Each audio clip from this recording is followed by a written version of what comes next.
Ishak dipersembahkan dan mati, jadi Tuhan di mana? Jadi Tuhan berarti palsu dong. Kalau nggak selesai dipersembahkan. Kan Allah janji keturunanmu tuh akan disebut keturunan yang keluar dari Ishak. Kalau Ishak harus dipersembahkan dan mati, sudah selesai. Iman Abraham tidak sampai di situ. Isinya di ayat 19 di mana iman Abraham, saudara. Iman Abraham berbunyi, karena ia berpikir bahwa Allah berkuasa membangkitkan orang-orang sekalipun dari antara orang mati.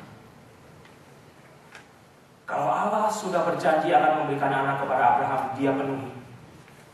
Dan dia berjanji melalui Ishak yang satu-satunya ini keturunannya akan disebut juga. Dan jikalau Allah meminta kembali untuk dipersembahkan, iman dia mengatakan Tuhan akan sanggup membangkitkan kembali Ishak yang akan dipersembahkan. Sehingga dia lakukan apa yang menjadi tuntutan Tuhan kepada Ishak. Sebetulnya iman itu bukan karena alasan saudara akan melakukan panggilan Tuhan. Yang disebut iman itu bukan karena saudara akan bisa melakukannya dengan sempurna. Tapi kemauan saudara merespon akan panggilan Tuhan itu sebetulnya di situ. Saya dan saudara harus berjalan. Jika tadi di depan dikatakan kita, tanpa iman kita tidak akan menyenangkan Tuhan. Sebetulnya bukan nanti apakah saudara akan hidup sempurna hari ini. Bukan demikian. Tapi maukah di detik di depan ini saudara hidup karena saudara merespon Tuhan memanggil saudara untuk hidup demikian, untuk melakukan hal-hal yang demikian. Iman itu bukan karena pekerjaan saudara, karena saudara hanya merespon apa yang Tuhan mau saudara lakukan.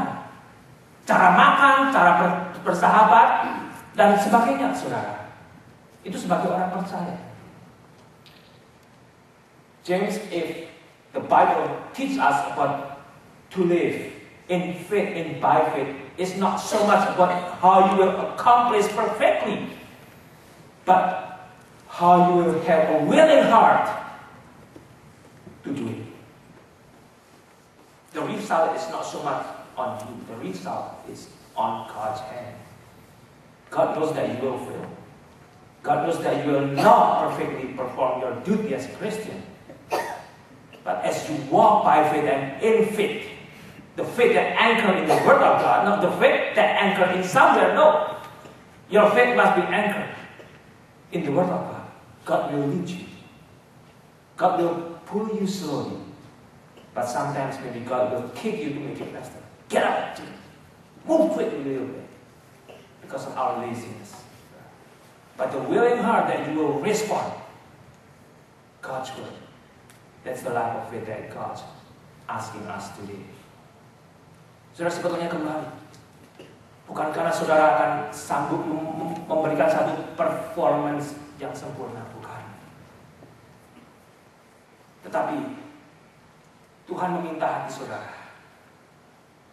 Adakah hati saudara terbuka untuk setiap hal yang kecil pun saudara akan lakukan di dalam iman?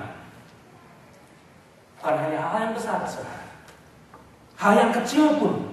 Bagaimana saya menjadi suami, bagaimana nanti istri saya menjadi istri, menjadi anak, menjadi pekerja. Hidup di antara manusia yang lain. Itu pun sebetulnya kita dipanggil untuk hidup di dalam iman.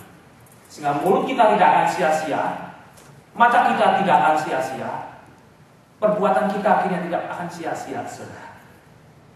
Apakah saya dan saudara sudah hidup demikian? Apakah saya dan saudara ternyata hidup melalui performa kita sendiri? Oh, saya sudah lulus, saya punya titel ini, saya punya titel itu. You miss the life of faith. If you think you can live as a Christian by your title, by your education, you miss the life of faith. You must bring your education to the Word of God, how to apply it. You must bring your knowledge to God, how to apply it. He will give you wisdom, how to use that knowledge to bring a blessing and glory for His name. Saudara. Kembali bela ini secara pribadi saudara renungkan. Lebih-lebih jika saudara masih diberikan kesempatan hidup, saudara, hiduplah di dalam iman. mulai detik-detik depan kita, saudara. Atau kalau tidak, saudara sendiri sebetulnya menabur di dalam angin. Saudara akan menabur di dalam angin. Apapun yang saudara akan berbuat, saudara rasa saudara bisa lakukan, dan tidak sesuai dengan iman. Jangan saudara kira saya bisa berbicara di sini karena saya mampu, saudara. Tidak. Karena iman saya berbicara di sini. Karena iman mereka boleh menyanyi di sini, saudara. Karena iman saudara akan melayani. Karena iman saudara akan hidup sebagai orang Kristen. Kalau hanya pakai terbang di udara, tidak ada bentuknya. Saya harap saudara mengerti apa yang saya katakan. Karena kecenderungan manusia, kita senantiasa memakai ini. Dan kita selalu mengandalkan diri kita, saudara. Dan akhirnya ini yang keluar, saudara. Betul tidak? Di dalam keluarga dan pekerjaan, dan di banyak tempat. Kalau ini tidak terpenuhi, ini yang keluar, saudara.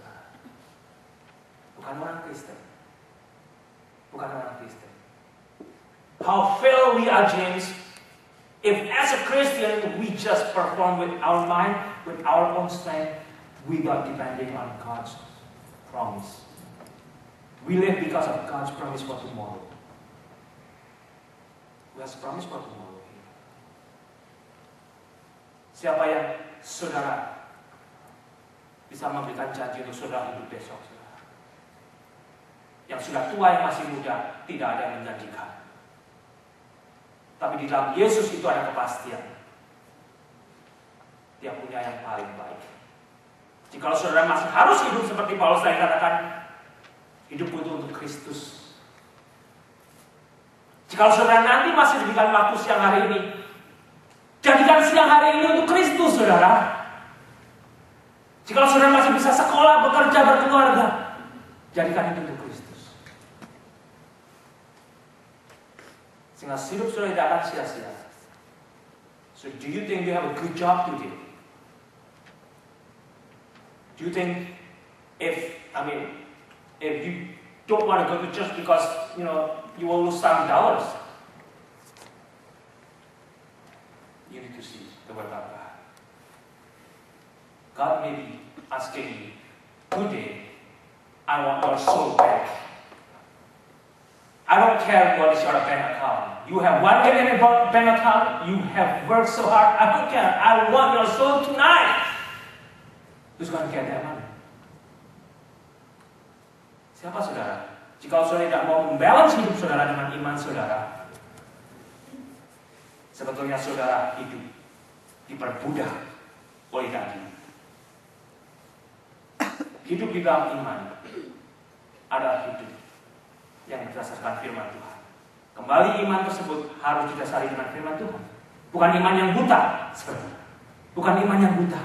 Iman Kristen bukan iman buta, saudara. Ada dasarnya. Firman Tuhan. Oleh karena itu baca dari A sampai Z.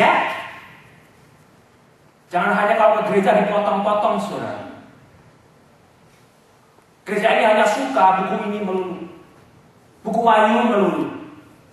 Atau buku Daniel melulu, atau buku yang lain melulu. Semua firman Tuhan itu bermanfaat untuk mengajar, mendidik orang, untuk membereskan hidup manusia. Dan keluar dan kejadian sampai baca baik-baik. Baca baik-baik. Kita akan lanjutkan di ayat yang 18, 19, 20. Karena iman maka Ishak sambil memandang jauh ke depan memberikan berkatnya kepada Yakub dan Esau. Tuhan berjanji, kepada keturunan mula akan kuberikan tanah perjanjian. Itu dilanjutkan saudara, kepada keturunan. Apakah Bapak kita melanjutkan iman di dalam Yesus Kristus kepada kita? Tidak tahu, saudara. Apakah orang tua kita memberikan iman tersebut jika orang tua kita sudah Kristen kepada kita?